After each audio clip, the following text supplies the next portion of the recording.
Ladies, the stage is yours. Okay, so I'm going first. So I don't have everything memorized, so don't mind me. I'm Kayla Carrillo, and I'm from Mohkinstis, Calgary, Alberta. My favorite subject has to be environmental innovations, also known as EEI. Environmental education plays a significant role in my life. In environmental innovations, we learn about Western science and Indigenous knowledge collaborated. I think that it's very important to include Indigenous knowledge into education because Indigenous peoples have preserved and taken care of Mother Earth for hundreds of years and will continue to do so.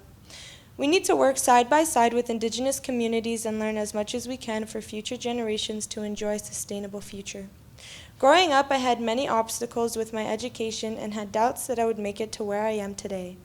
In grade 10, I was introduced to EEI, and I found a passion for learning, communicating, and collaborating with others that led me to the opportunity of being a part of the Canadian Rockies Youth Network committee. My mother is Métis and my father is El Salvadorian. Growing up, I was around Indigenous teaching, ceremonies, powwows, and other traditional practices as a child. As I grew older, unfortunately, I lost connections with my mother due to intergenerational trauma. Through this loss of connection, I started to become more disconnected to my Indigenous roots. Through environmental innovations, I have built connections with people who have guided me back to learn about my Indigenous roots to be more connected with myself.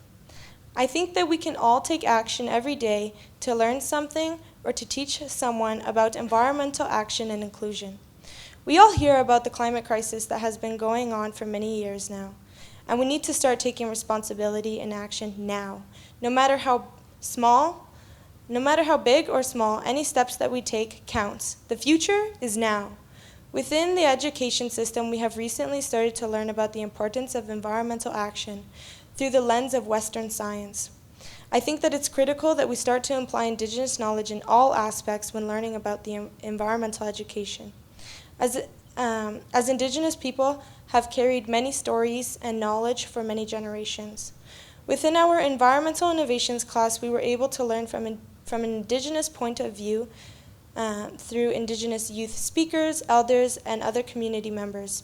Inviting elders to come and speak, but also seeking opportunity to learn directly off their land and meeting them outdoors in a meaningful space where we can exchange stories, knowledge, and experience from both a Western point of view and an Indigenous point of view. As youth, we feel this pressure held upon us to make a difference so that many generations from now can experience a sustainable future. By creating youth-led networks, organizations, and conferences that include youth voices are essential to creating youth engagement towards environmental action. By creating youth opportunities to By creating youth opportunities to use their creative side opens many doors. Moving forward with environmental action would be to support youth as much as possible and provide assistance with environmental action projects and to inspire each other with new, innovative ideas.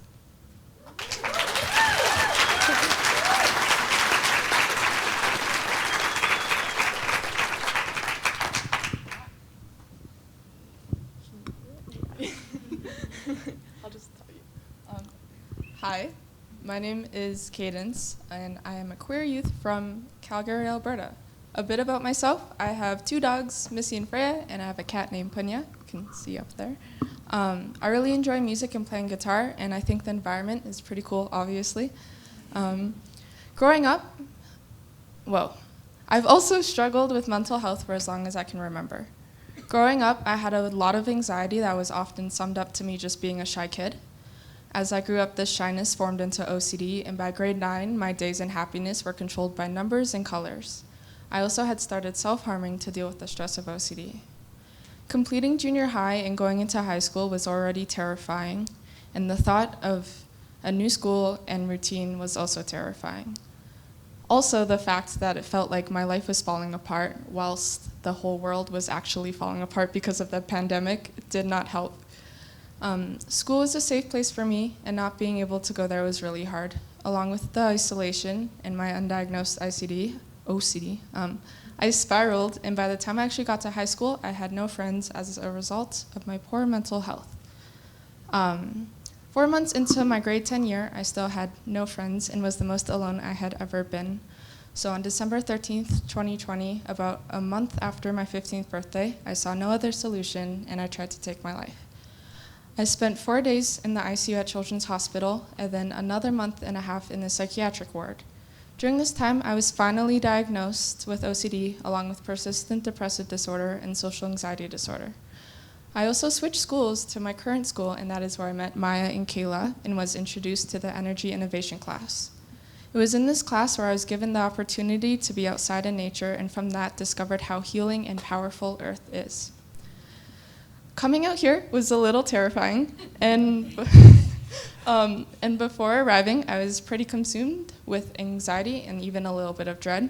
But there was a very specific moment on the bus up here where I looked outside and was reminded of just how beautiful our Earth is, and I felt a wave of relief and contentment, and all the pressure I was previously feeling was lifted. As humans do, we tend to assign a specific image of what things should look like, and not just what healing in nature should look like extravagant mountains and great explorations, but also what recovery should look like yoga mats and soggy fruit. But for most, it's not like that at all. It's not always going to be pretty and put together, and that's okay. I feel like a lot of people, including myself at times, have an all-or-nothing mindset, the idea that if it's not aesthetically appealing, it's insignificant. Over the past year, I've learned that that's not true at all. Yes, it is beautiful out here, and it's good for my mental health, but it's also beautiful in my backyard, and that has just as much power. I also want to add the idea quickly that mental health does not equal mental illness. I wanted to add this because I feel like it's really important information not a lot of people know about. The best way to sum it up is everyone has a body, but not everyone has a broken arm.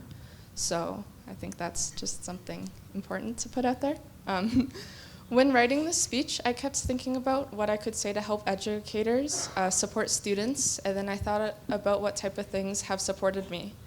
As I was thinking about that, I realized how much I have grown and how much I have grown in and out of different coping mechanisms. Taking care and supporting your mental health is so different person to person. You need to get to know yourself and those you are trying to help in order to truly have a meaningful impact. Coping mechanisms are not a one-size-fits-all, so taking the time to know the youth you are supporting, I think, is the best way to provide support. Once you have that relationship and knowledge, it does not end there.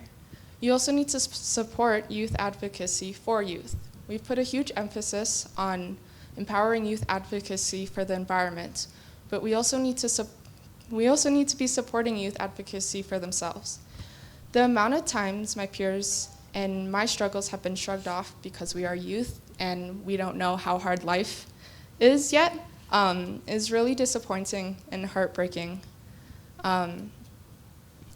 Mental health struggles and mental health illness does not discriminate against age, and this is why it is important to support the youth who feel brave enough to advocate for themselves.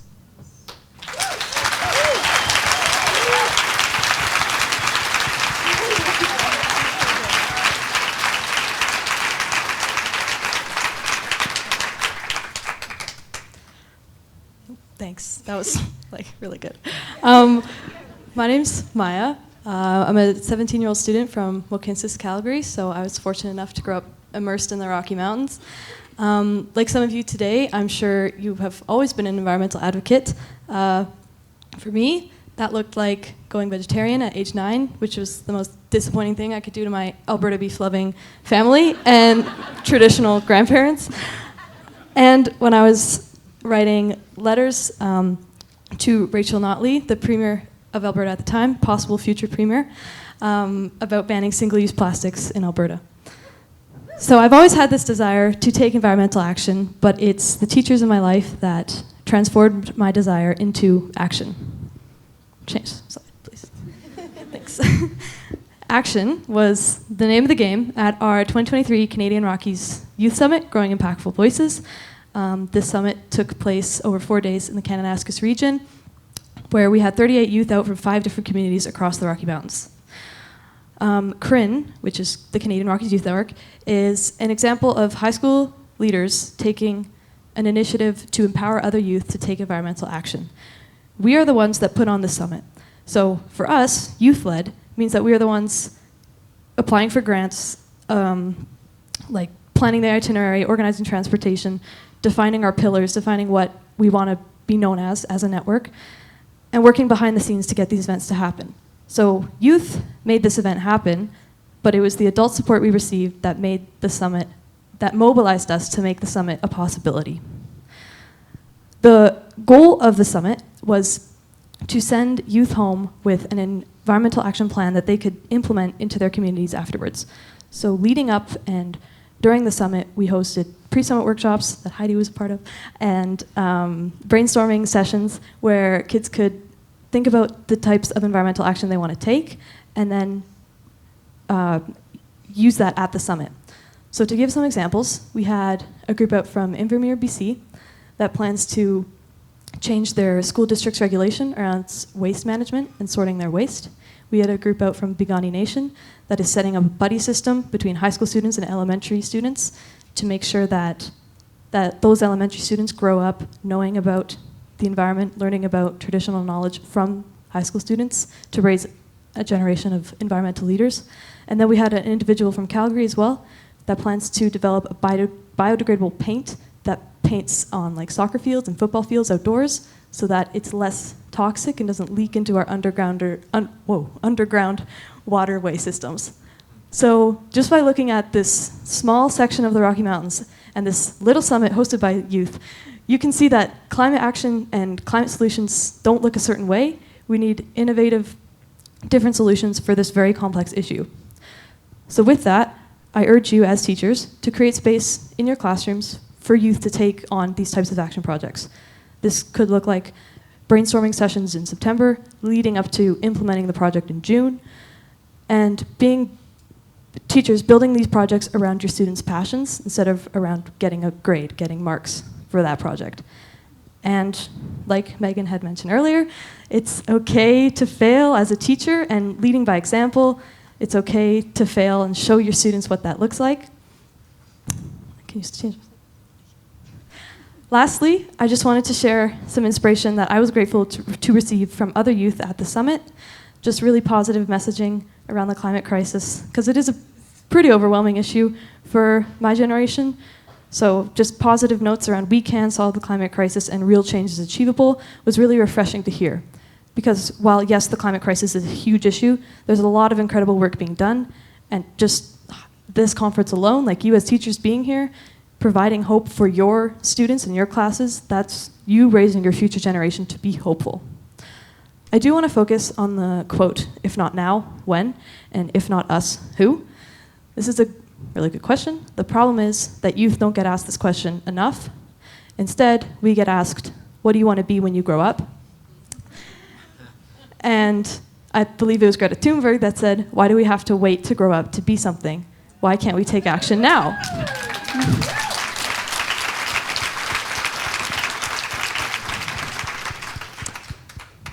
Why can't we take action now? Because if not now, when? And if not us, who? So my final message to this room full of teachers that want to listen to me, which is different, is don't be the teacher that asks, what do you want to be when you grow up? Be the teacher that asks, what are you going to do about this issue right now, and how can I support you? Thank you.